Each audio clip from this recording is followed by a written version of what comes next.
Hello, and welcome to the Core Brands podcast.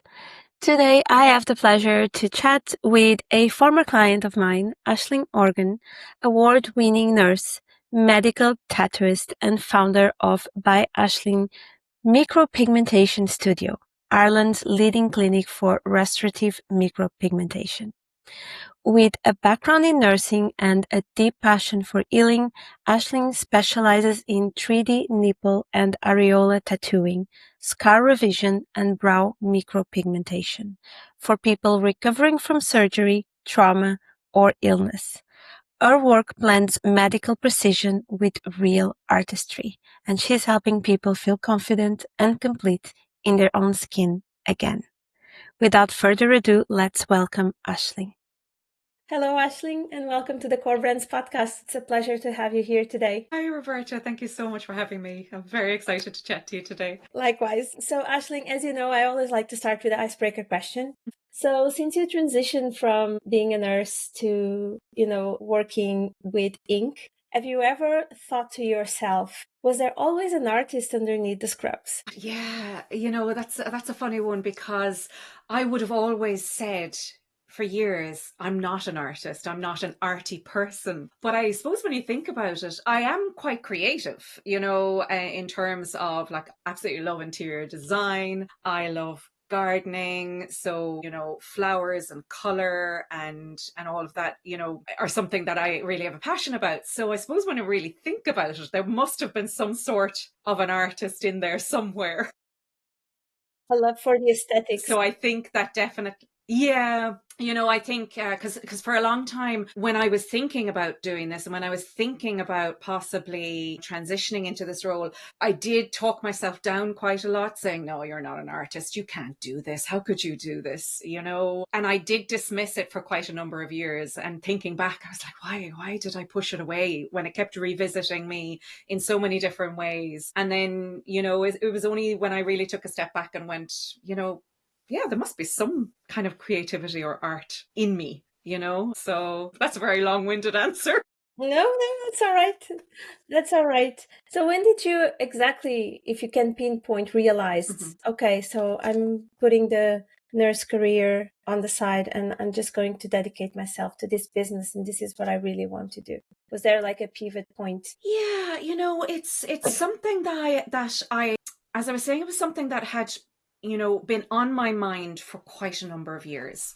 And I was always, thinking about what am I meant to do? What is out there for me? What is my purpose in life? And I always felt that there was something more I could give. And I had worked in oncology when I was nursing, and I had seen people from diagnosis going right through treatment and surgery and then coming out the other end. And I just felt there just was a gap from when people left the whole system and the whole pathway they were on to then just be allowed to get back on with their lives and expect to function again as the person they were beforehand. And that obviously wasn't going to happen. They were a completely different person. And I felt that, I could fit in there and I could make a difference there. For a long time, again, just telling myself, no, I wasn't arty enough to do this. There must be something else I could do. And I had toyed with so many other ideas, but I kept coming back to this the whole time. And then I think probably like a lot of people, when COVID hit, I really sat back and evaluated my life. And funnily enough, I have a friend who had trained as a coach, a career coach. And I sat back and I chatted to her one night and she said to me, so, what will your legacy be? And that really hit me. I was like, gosh, what is my legacy? Right now, I don't think I have a legacy, So I think then I thought, okay, if I'm going to do this, I have to do it. I can't just keep pushing it away and then in years to come regretting it. So at that point, it was actually very, very early. Actually, I think it might have even just been slightly before COVID, but COVID gave me the chance to just sit down and plan and put that plan into place. And then once those restrictions eased up, I could then actually start working on it. And then how did you, so at the time, COVID gave you the time as it gave to most of us at that time, and the space to plan and to get ready. And then when the world opened up again, how did you went from, the business plan to actually finding your patients and people to look after? Yeah, so I suppose I should probably backtrack a little bit there and say that, when COVID did hit, I wasn't nursing in the hospital setting at the time. I was working for a pharmaceutical company, and I had put myself forward to get back into, the wards, and I was just never called up to do it. So I had that time to sit down and put my whole plan in place in terms of who I was going to train with, where I was going to train, how I was going to start my training. Because for this kind of job, you really can't just go and learn it over a weekend. Yeah. There's so much knowledge to it. There's so much understanding to it. And yes, I had, that the nursing aspect and an understanding of scar tissue and trauma and all that. But there was just so much more to using machines, working with ink, working with pigments. So I had made a decision to start with the simpler side so that I could learn the basics. And I decided to start working with brows. So restoring brows. So I had put the plan in place to start with that, get used to that, perfect it, become a specialist in it, and then move forward to the more traumatized tissue of breast reconstructions and that. So, yeah, I had that window where I had all my steps, and my plan for 3 years, although I wasn't quite sure how long it was going to Yeah. take. But I just knew the steps I needed to take to do it right. I didn't want to be somebody who just trained and felt I knew it all and would just work on someone. It's too Yeah. delicate an issue. And, the trauma, both physically, emotionally, and psychologically, people go through with this, they're not the kind of people you can just practice on, So Yeah. I wanted to perfect my skills before really, rolling out the business. And at the moment, do you do both the brows and still the areola tattooing? Yes, I do. So in terms of the brow work, I suppose the majority of the clients that come to me for brows are people who are about to start their chemotherapy journey. So we capture their brow shape and color and that before they lose their brows. And that, that has a huge psychological and emotional impact on people, where not everybody wants other people to see them as sick people, Yeah. and when you lose your brows, and when you've no brows, I mean, your brows really do define your face. When you lose your hair due to chemotherapy, you have wigs, you have, scarves, so many different things to disguise hair loss. But when you lose your brows, it really makes you look like a sick person. So yes, I work with people going through chemo and post chemo. And actually, I mean, anyone who has, any form of brow loss, I would work with them. And then I do offer the areola and nipple tattooing. And then another side of the business is I offer scar revision. So for anyone who has gone through surgery, someone who has burn scars from, any form of trauma throughout their life, I work with scars as well. That's amazing. You're really putting together like a really strong brand and business. And I think it's just so important what you do. And I'm pretty sure it was so well received by everyone. When it comes to the industry and maybe Absolutely. other peers, do you felt like any sort of resistance or any kind of like talk about changing from, let's say a nursing normal job, from changing to a completely different path? Did you notice any of those Yeah. kind of like a difference in? Yeah, I think so. I think, a lot of people didn't understand what I was doing. And I think especially with the areola tattooing, a lot of people just don't realize that it is possible. So that what I really noticed is that both in terms of, the medical side of it, so even the doctors and their nurses and right through to patients and even beyond to families, and that there are so many people that didn't realize that it was possible to do it. So I think it was really getting out there and creating that space for it and making people realize the importance of it to people who've gone through a traumatic event, and it's not just a cosmetic thing. It's, yes, there is a side of it that's cosmetic. For somebody who's gone through cosmetic breast surgery, there is an element that can work in that respect. But for people who have gone through, whether it was mastectomy and reconstruction, or someone who's gone through gender reassignment surgery and have had top surgery, it's a medical treatment. So it's basically restoring a part of the body that hadn't been restored after surgery. So it really is the last step in, I suppose, just restoring the person's identity again. Yeah, Whether, that's as I a good say, whether way. that is somebody post cancer or post gender reassignment surgery. It's really about just restoring identity and dignity. Yeah, and I'm sure it's very rewarding for you as well as a professional to see the results and see everything unfolding. How do you prepare, if you need, how do you prepare mentally for the emotions and all the circumstances that sometimes surround the people that come to you? Yeah, it can be a very emotional experience for me and the client that's in front of me. And it's funny coming from nursing. There's, throughout all of my training over the years and the years that I'd worked in nursing, there's not an awful lot kind of said or acknowledged in terms of the trauma that people can hold for years after these kind of surgeries. I worked with an amazing trainer in Canada, and we really did work on the whole psychological aspect of what this can bring up for people. I can remember the very first lady that I had in with me, and she just started to cry in the middle of me working on her, and it was just, she was saying she couldn't understand it herself.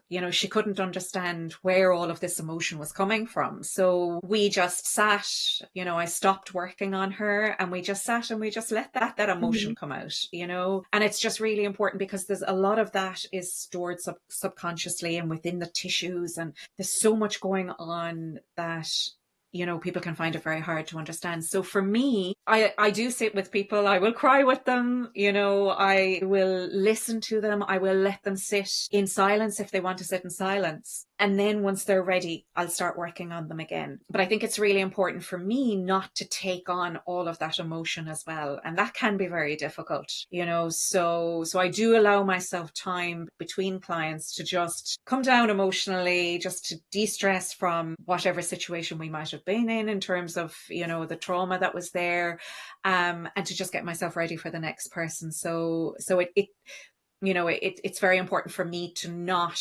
carry all of that with me Yeah. from person to person and then bring it home, so it really has been a learning curve, all right. Yeah. What other learnings have you unexpectedly picked up from since you started the business? Anything that did not cross your mind before and now you're thinking, oh wow, I never thought this would be like this, or anything that you've learned that really surprised you? Wow. Yeah, that's a good question.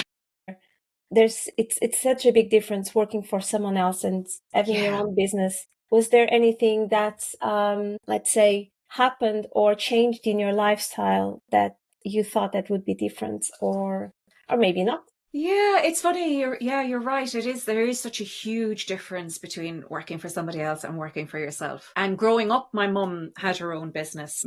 She still has a creche and a Montessori school. And I suppose I grew up with her. Her life revolved around her business. And as sulky teenagers, we'd be like, "Oh my God, she stop talking nonstop about her business." Yeah, yeah.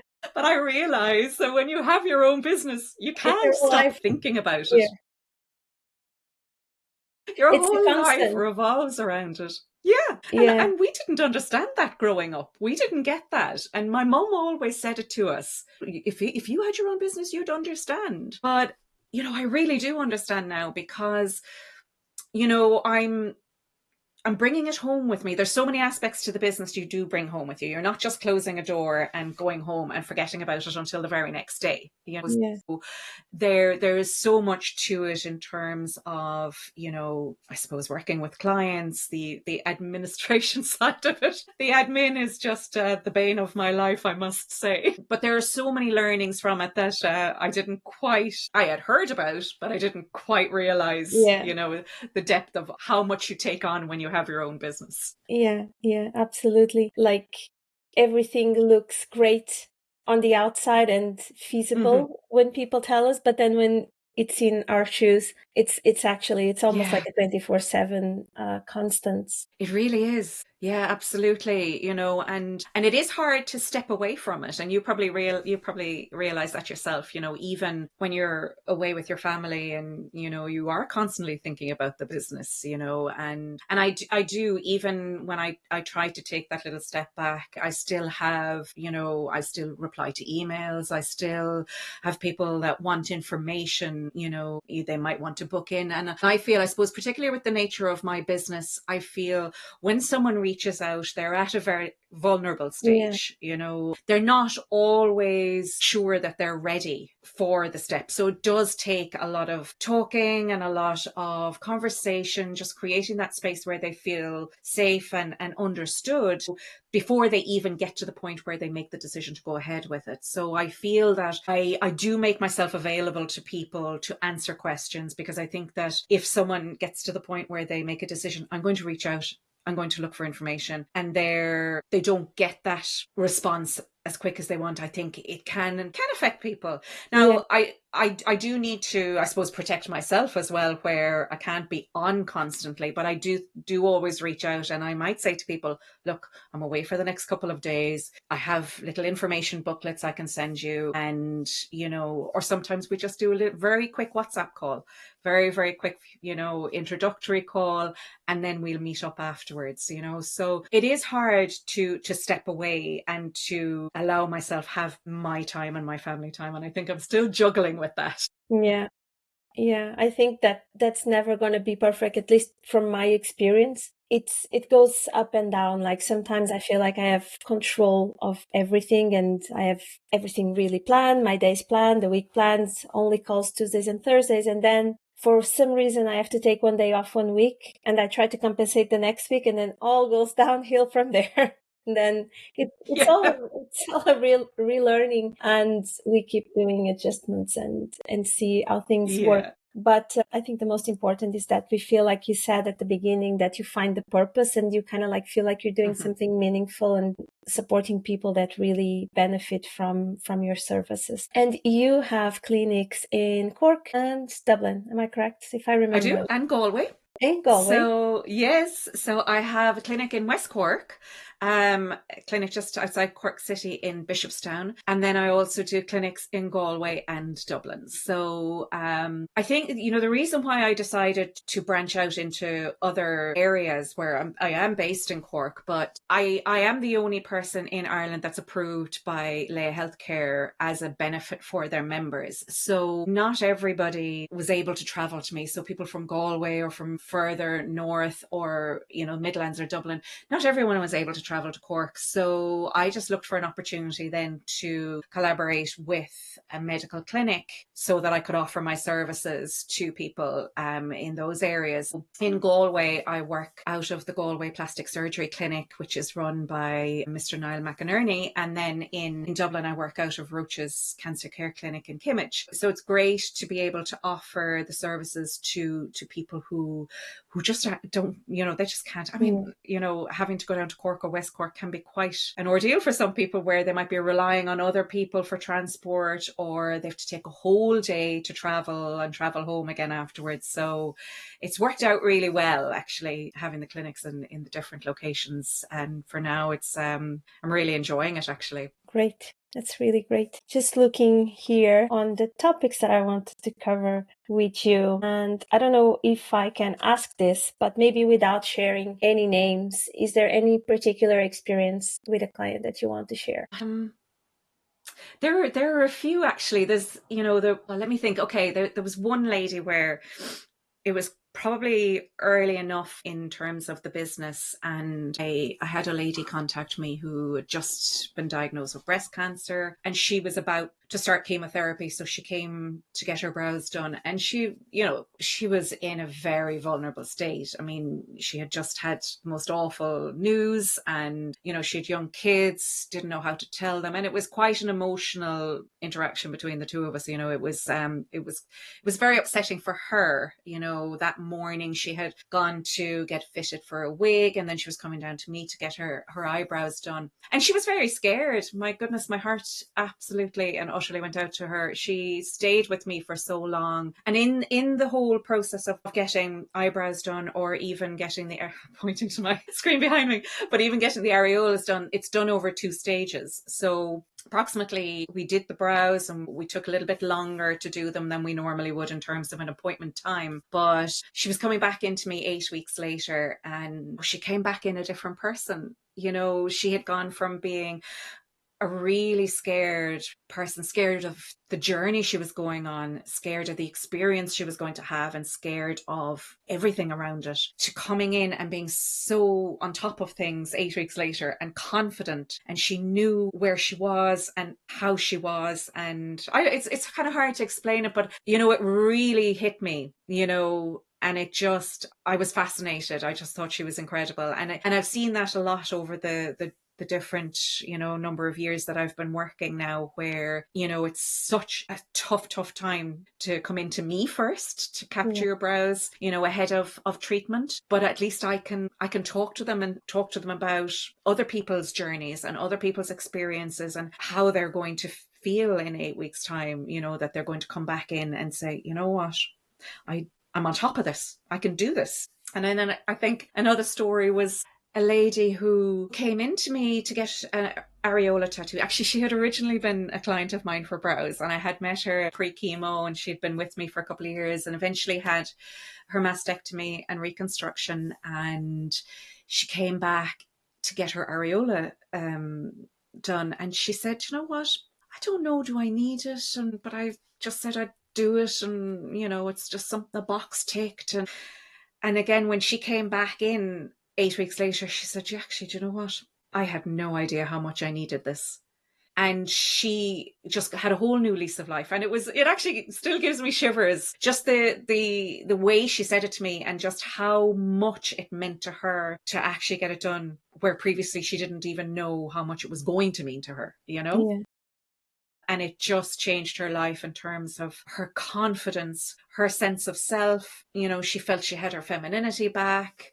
And it was just amazing to see how much she had transformed. So it was lovely. I think it's much more than just the exterior transformation, but the interior Very and the much so. emotional aspect. It's huge for these people. Yeah.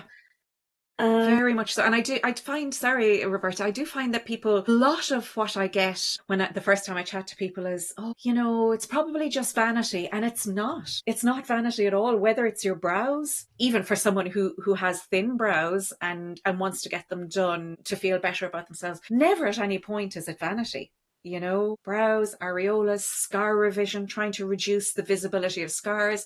I also do, you know, stretch mark revision, and again, trying to reduce the visibility of stretch marks. And people say, well, you know, I'm supposed to love this body I'm in now. It's carried whatever number of children, but I don't, do I have to love it? I don't want these stretch marks, you know? And it's not about vanity. It's about restoring your sense of self and restoring your self-confidence, really. I totally agree with that. I think that there is sometimes a little bit of a toxic positivity around certain aspects that someone almost can feel guilty to feel bad about something. Do you know what I mean? Like, Very much so. it's Yeah. okay if I want to change something just because I will feel better about Yeah, myself if I change it. absolutely. And I think it's not okay to, okay, let's accept everything that we have in our body. If we have the chance to change something that will make us happy, let's do it then. Yeah, definitely. I wholeheartedly agree. And nobody should ever apologize for wanting to make themselves feel better. Yeah. You know, for wanting to love themselves a little bit more. Yeah, You it's know, a very nobody should personal apologize for thing. that. Yeah, Yeah, it's very personal, absolutely. and it has to do with, as you said, their own identity and the restoring of the identity. So Yeah. yeah, that's really important to mention. I assume that in your line of business, you have to be constantly upskilling Yes. because it feels like it's a very detailed and complex service and learning that you do. So where do you learn? Where do you upskill? Is it, you said before that you had trained with a trainer in Canada? Do you go Yeah. abroad for those trainings, or how do you manage that? Yeah, so absolutely, upskilling is so important in this line of work. because techniques are changing and evolving, machines are changing and evolving, pigments are changing and evolving. There's so much to learn, and you can never stop learning. You can never actually say, I'm at the top of my game now, I know everything, because if you think that, you're definitely not at the top of your game. So yes, I've traveled all over actually. So I've traveled, yes, I said I had trained with that trainer in Canada. I've gone to the UK multiple times. There are a number of trainers over there that I have trained with, and I've done master classes with them then as well. I've gone to Bratislava to train, again with somebody who specializes in working with alopecia skin. So I've trained with her. I'm going back to the UK again, actually in August, and I'm doing another masterclass. So that'll be a masterclass in areola again, just trying out a different technique. And I will be training in scar camouflage, which will be the next step beyond scar revision. And I have, I still have, plans for next year and the year after of trainers I want to go to in the States and another person I want to go to in Canada. So it's all quite expensive, but it's so important. It's really, really important for people in this industry to actually upskill constantly, because you learn something new every single time, whether it's a new technique, whether it's even if it's the smallest thing, it can mean so much more to somebody, and it is so important. Yeah, you want to give the absolute best absolutely to the client. What's the role of AI in your line of work? Is there any impact? Is AI involved in any sort of, I don't know, maybe this just sounds silly, visualization or kind of like preview of the outcome? Or is there any AI used at all or no? Yeah, it's a funny one with AI. I'm kind of only starting to get to grips with it myself. So yeah, I think that going forward, there will be more of a role for AI in terms of visualization. At the moment, there's a lot of, in terms of the conversations that I have with people, I try to explain to them how I get this 3D effect look, about with the nipple and the areola. And it's all about creating light and shadows and all that. So I think with AI, if I can find the right tool and perfect showing people the process of how it's done,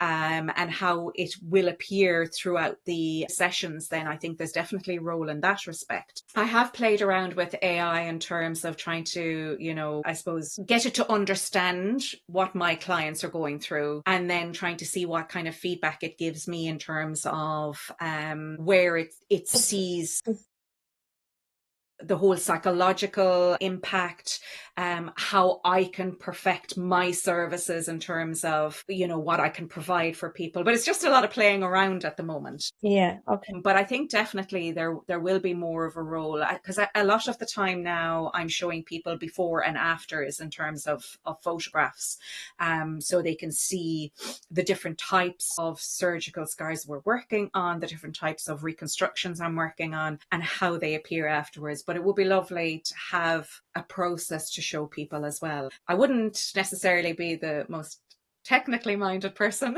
or have a great technical ability in terms of working with computers and AI, but definitely I think there will be more of a role going forward. Yeah, that would be interesting to see. So just to finalize, Aislinn, I know you are a branch winner on the STEM category for Network Ireland. Is it Cork or West Cork? Yeah. West Cork. West Cork. West Yes. Cork.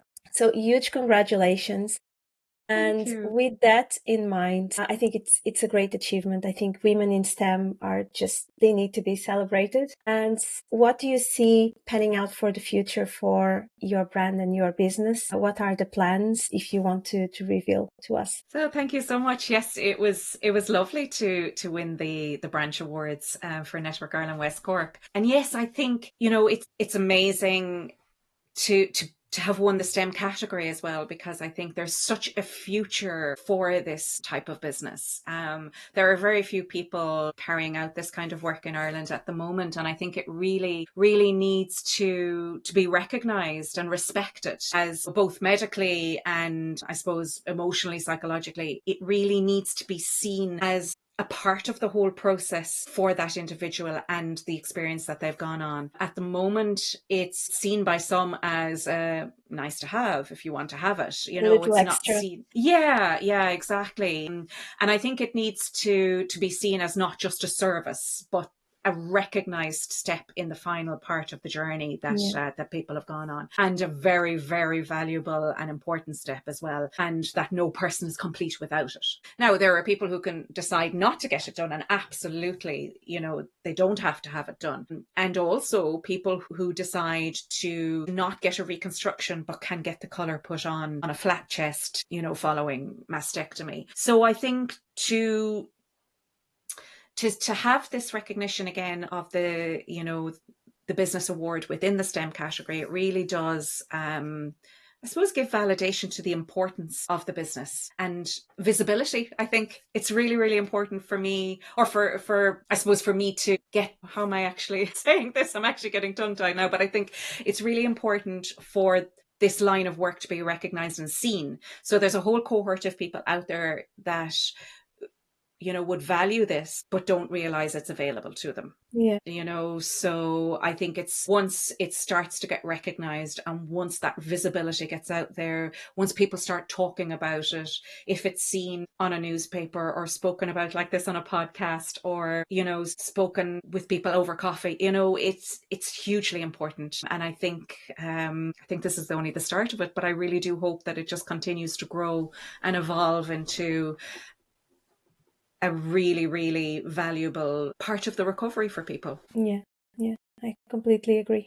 Thank you so much, Aisling. It was so lovely to chat with you. Thank you. Where can people find you? Where can people connect with you? So they can find me on Instagram at @Aislinn.ie. So if people want to DM me there, my mobile phone is on that as well, so they can call me. They can go onto my website at www.byaislinn.ie, or they can email me at byaislinn.studio@gmail.com. Very good. I'll make sure to make all your contacts on the show notes, and people can connect with you. And it was my pleasure to have you, and I wish you a great day, Aisling, and speak to you soon. Thank you. Thank you so much. Lovely to chat to you, Roberta. Have a lovely Thank day. you. Take care. And that's it for today's episode. Thank you for listening, and remember, every brand journey starts with a single step. You can find the episode details in the description, and if you enjoyed it, feel free to leave a review, share with your friends, and follow Core Brands Podcast to be notified of new episodes. Until next time, stay inspired and keep creating.